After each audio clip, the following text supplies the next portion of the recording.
আজ পবিত্র শুক্রবার দিন শবে মেরাজ আজ রাতেই। তাই শবে মেরাজের রজনীতে কিভাবে আমল করবেন, কিভাবে রোজা রাখবেন, কিভাবে নিয়ত করবেন, সব কিছু আজকের এই ভিডিওতে জানিয়ে দিব সংক্ষিপ্ত আকারে। চলুন আমরা জেনে নেই আজকের সেই মূল টপিক এবং আমল কিভাবে আমরা করতে পারি। সম্মানিত দর্শক, শবে মেরাজ হচ্ছে মহানবী সাল্লাল্লাহু আলাইহি সাল্লাম আল্লাহ তাআলার সাথে সাক্ষাৎ করেছেন এবং আল্লাহ তাআলা নবীকে সাক্ষাৎ করাইছেন সাত আসমান, সাত জমিন এবং জান্নাত জাহান্নাম সব কিছু ভ্রমণ করে মহান আল্লাহ তাআলার মহারাজ্য আল্লাহ তাআলা ঘুরে ঘুরে দেখাইছেন।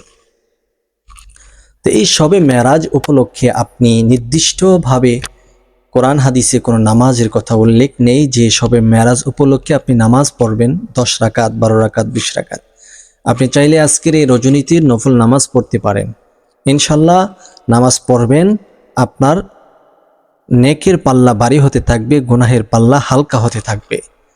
আপনি নফলের উদ্দেশ্য করে যত রাকাত ইচ্ছা তত রাকাত নামাজ আদায় করুন এবং বেশি বেশি করে নবী পাক সাল্লাল্লাহু আলাইহি ওয়াসাল্লামের উপর দুরূদ পাঠ করবেন এই দিনে।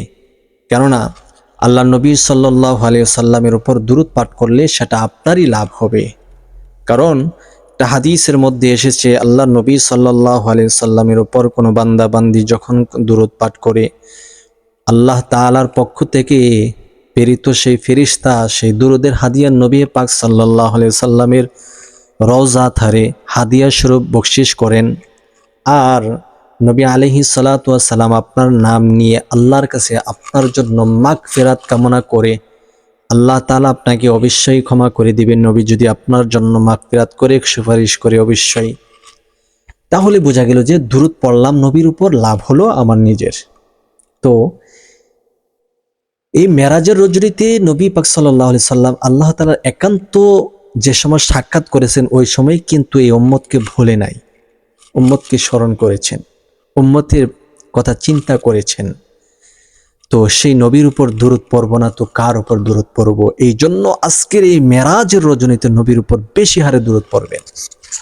যে যতবার পারেন নবীর উপর দুরূদ পড়বেন সাল্লাল্লাহু আলাইহি সাল্লাম, সাল্লাল্লাহু আলাইহি ওয়াসাল্লাম, সাল্লাল্লাহু আলাইহি ওয়াসাল্লাম, অথবা আল্লাহুম্মা সাল্লি আলা মুহাম্মদ ওয়া আলা আলি মুহাম্মদ, আল্লাহুম্মা সাল্লি আলা সাইয়্যিদানা মাওলানা মুহাম্মদ।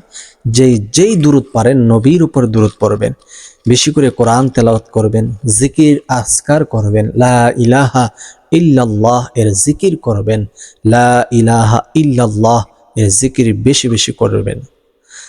এরপরে এইভাবে আপনি যতক্ষণ ইচ্ছা আপনার শারীরিক সাধ্য যতটুকু কুলায় ততটুকু পর্যন্ত ইবাদত বন্দেগী করবেন। পরের দিন রোজা রাখা বাধ্যতামূলক নয়, আপনি চাইলে নফল রোজা রাখতে পারেন, নফলের উদ্দেশ্য করে রোজা রাখতে পারেন। আল্লাহ তাআলা আপনাকে সেই সওয়াব দান করবে। তো আজকের এই মেরাজের রজনীতে কি আমল করব?